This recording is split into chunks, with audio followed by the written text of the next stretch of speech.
What's up, guys? Welcome to another live session.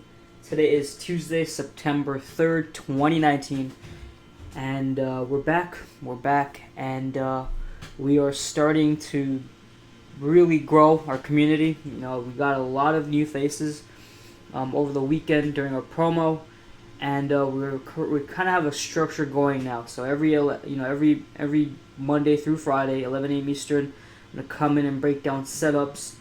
And these last couple of weeks, I think the past 3 weeks, I've been calling 6 or 7 trades with high accuracy. One is usually a loss, the other 5 or 6 are winners, and we're hitting our pip targets for the week. And I think that's the best way, just because we have clients from all over the world, and if I'm calling trades sporadically or just over trading, a lot of you will feel like you're missing out. So I've pretty much been calling 1 or 2 trades a day, and there's a lot of misconception about trading. Our support staff is always asking, "Hey RP, how many trade setups do you send per day?" Or they'll ask, Adam, whoever, and our answer is usually 1 to 3, and people always like, "Well, this company is sending 8 to 10 a day." If you can find 8 to 10 profitable setups in a day, either you're a great scalper, or I don't believe that it's possible to find 8 to 10 great setups a day without over trading. So we're gonna preach it, and we're gonna pretty much get that message across that we go for quality. And so if you're looking for a volume signal provider, and we have 8 providers. So if 8 providers give out even 1 signal a day, we'll have 6 providers. Correct me. 6 providers. If 6 give out 1 signal a day, that's still 6 signals a day. But you want quality. If the pips don't add up at the end of the week, or your balance isn't growing, then what's the point of taking 8 to 10 trades a day? So a bit of admin stuff out of the way. Also, let's on the portal. We've been getting some emails about my key levels and whatnot. So if you log into the portal, we have an education section. Make sure you go through the getting started. So it's an intro to Forex lens, how you can get customer support, Telegram, and how to receive Forex signals. We also are releasing a course. This course, we're doing it basically as the videos are produced, we're just sending them out. So currently we have identifying key support and resistance zones. That is a video done by me, so it explains how I choose my zones and my lines as well. And I think it's going to be very important if you're a new client to watch this video. So make sure you watch it after this session or whenever you get time. But that video is there for for you guys to watch on the portal. So let's get into today's session. So yesterday, Euro dropped some more. Yesterday was a bank holiday for Canada and the US, and look at the entry on our short. Very little drawdown, and we got around 57, 52 pips. We've rebounded since then, and that is because at 10 a.m. we had the USD manufacturing PMI, and it came out worse than expected. So, we had some reaction there. We might come back. So if you didn't bag profits, again, if you're a new client, once we hit take profit 1 or 25 pips in profit, either or, I highly suggest you take some profits off the table and either move stop loss to entry, or maybe 5 or so pips away from entry, just to secure the bag and to make sure that our winners stay risk free and they continue. We continue to bag pips, because you can have things like news that pop off even if the setup is correct. And this is 50 pips right here. News can sometimes just take you out of entry and out of profits. So you always want to take what the market gives you. And 50 pips is not bad. So when you get to 25 pips, close off half, close off 40%, and each 10 to 15 pips, just close more profits off until you have a small runner and let it run. That's the key to to keeping profits and making sure you're profitable, is to secure profits as the trade plays out. Pound yen. So last night I analyzed, actually yesterday. So yesterday's live session is not on the portal because yesterday was a holiday. I am the only one that came to the office. Everyone was at home. I had to do the live session, so I came in, I did the live session, caught up on some emails, then I left. But we analyzed pound yen. So whoever watched it live yesterday, this is the exact setup we took at night, and if you look at what happened, you can see it was a beautiful trade. And you know, I was pretty tired last night. I thought take profit 1 was hit, but actually take profit 4 was hit. Excuse that noise in the back. We have a dog nearby. But let's zoom in.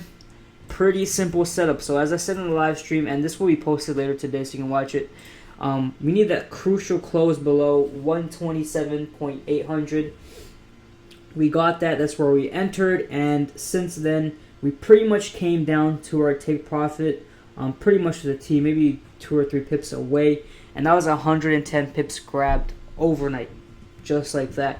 And so with 110 here and 50 for a euro, we're up about 160 for the week, and it's only Tuesday.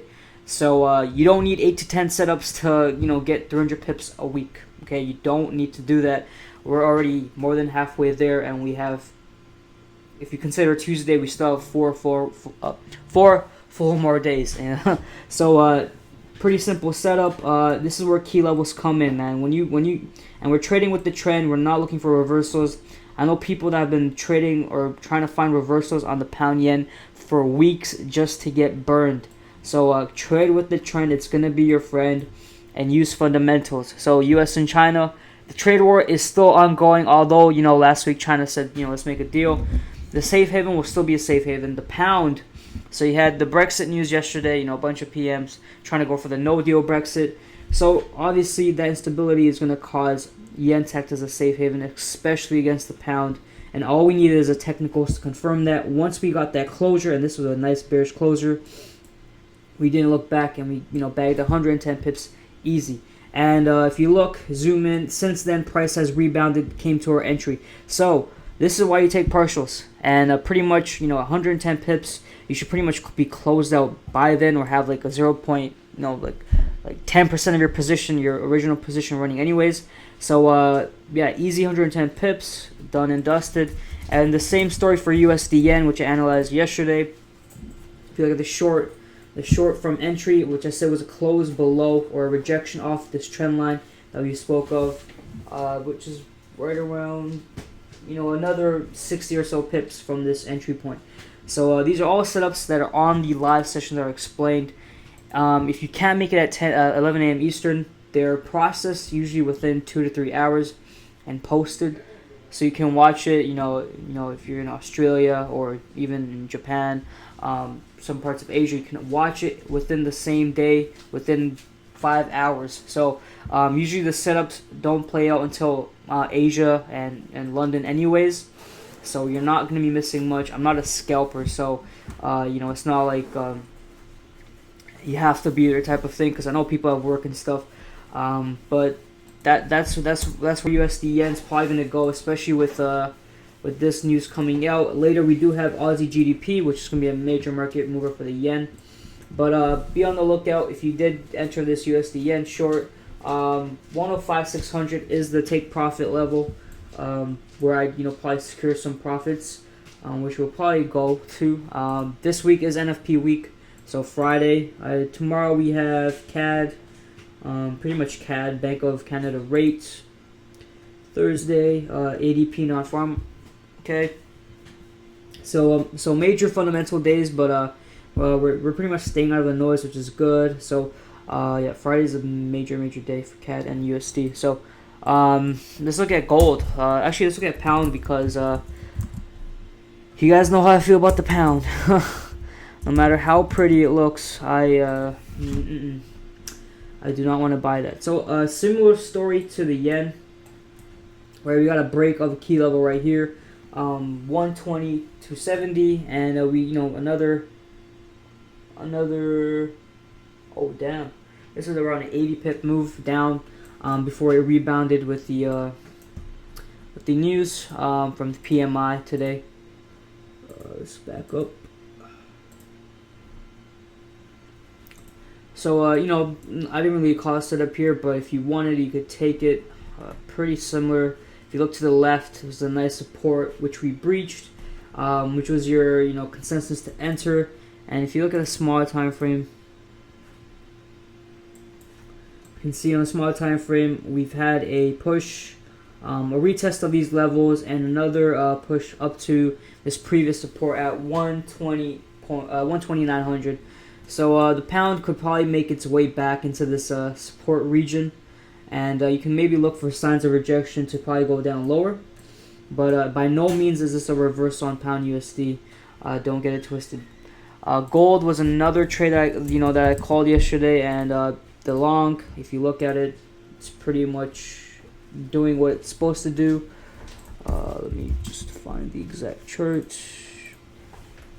Yeah. So yesterday I did say that when we were sitting on support at 1519. If we do come back within the support region, we can make a push to 1550, and we're pretty much there. I mean, the entry is pretty simple for these type of setups. So once you get into the support region, you just want to look for some sort of retrace. So we had a retrace here.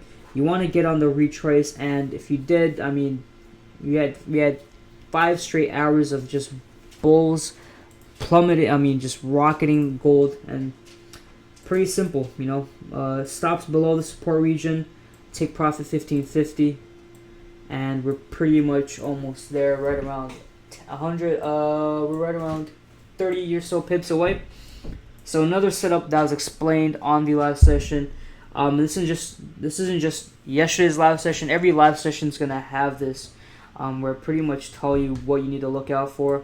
I do other stuff at Forex Lens. Most of my time these days is for the course, so I can't always get the entry, and I'm in the New York time zone. So during London, I'm usually asleep. So for those that are around the world, take note of how to get into these trades. Watch these sessions. If you're gonna pay for a service, use it, because gold moved how many pips? This is a 200 pip move. I'm not gonna count in the pip count. USD yen, well, I discussed previously before this. I'm not gonna count in the pip count, but yeah, you're not gonna get this from any signal service where you explain the trade. So gold is gonna touch 1550 by the end of the day, if not in the next few hours. Again, look to the left. You look at the reaction we had at 1550. We can have a short. Alternatively, if we look to the left, we've wicked past 1550 before, but we never got that hourly closure. If we do get the hourly closure, risk-averse of me would wait for a retest, right? Riskier me would go for the long. I think the levels here. That would open longs to 1700. First 1600, then maybe 1650, then 1700, and 1785 for the year goal from before 2020. And that might be dramatic, but if you look on the monthly, you can see gold doesn't have much history in this area, right? It has, when it first came up, it had a retest, and since then, when it closed above this support resistance zone, it went to make its all-time highs. All-time highs for gold is 1912, 1920, and that's where we're at right now. If we zoom in, we can see that we had a candle pierce through the zone, and we have this current monthly candle trying to close above it. So if you're a mega swing trader or you just have jewelry at home, hold on to it, because you could be due for some nice returns. Gold, if you look at the monthly, this is a pretty simple analysis. It's looking like you can head to higher levels. Obviously, first off, it has to take off 1550. 1550 is done, then 1600, 1650, and 1785 could be a nice long-term goal. We have 4 months left till the end of the year, and all it could take is, if you look at the previous move, it took 1-2 months to get there. Some other times it took 1, 2, 3, 4. So it could very well take 4 months to get to 1785. So that's what we're gonna look out for gold, and this could be the case, especially if NFP is lackluster this Friday. It could be the catalyst to set this in motion. So we did euro, we did pound, USD yen, gold, pound yen. Let's look at USDCHF. Oh, might be setting up for a nice short. Could be a nice short. Let's extend this region over. Yeah, that's not a bad short intraday. USDCHF. pretty decent short to these levels right here. 0.97131. I hope we didn't miss entry. 2.25. We didn't miss entry, but the only thing about this setup is actually no. It's a nice setup to enter actually. I'll let you guys know if I do enter it, but I'm just bringing this pair up because we looked at it yesterday. So to keep things consistent, might have a short here. We might have a short here, especially with the PMI. Tomorrow, I think we have some Swissy news tomorrow. Or is it Thursday? Yeah, Thursday. Okay, the chairman Jordan speaking. Okay, which is fine. Yeah. So USDCHF shorts. We can't get into these actually. Let's look at. Yeah, it's not a bad short at all. I know last time we tried to show we got burned, but that was because of China coming out wanting a deal. This time I don't think anything like that's gonna come out. If you can look, it's following a nice structure, following a nice descending trend line.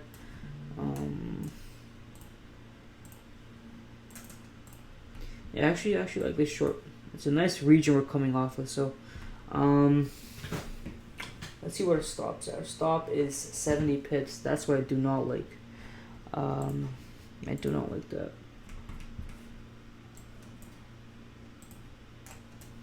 Hourly. Okay, so we had a major break of a trend line.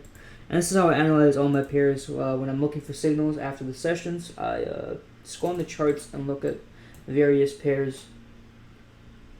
Because once you have the key levels, that's all you really need. So, okay, so USD CHF had a nice break of a trend line. Let me actually move this old one. So a nice significant trend line, which it did break. And I mean, we can short it. Actually, we can make our stop a bit tighter than that, to be honest. This is not a bad short. This is not a bad short, actually. You know what? I am going to call this. So, USDCHF short entry is now. You guys got the live call, the live analysis. The take stop loss is 0.99. Let's say 0.99. 0.99200. Okay, a 50 pip stop. Take profit at 0.91726. That's our final take profit. Our first one will be 0.98429. Yeah, 0.98429. The next one will be 0.9179. Let's see. I believe we can remove this one. After which, we're going to be looking at 0.97718 and then 0.97131. Yep, that's what we're looking at. We can enter it. Let me just zoom in.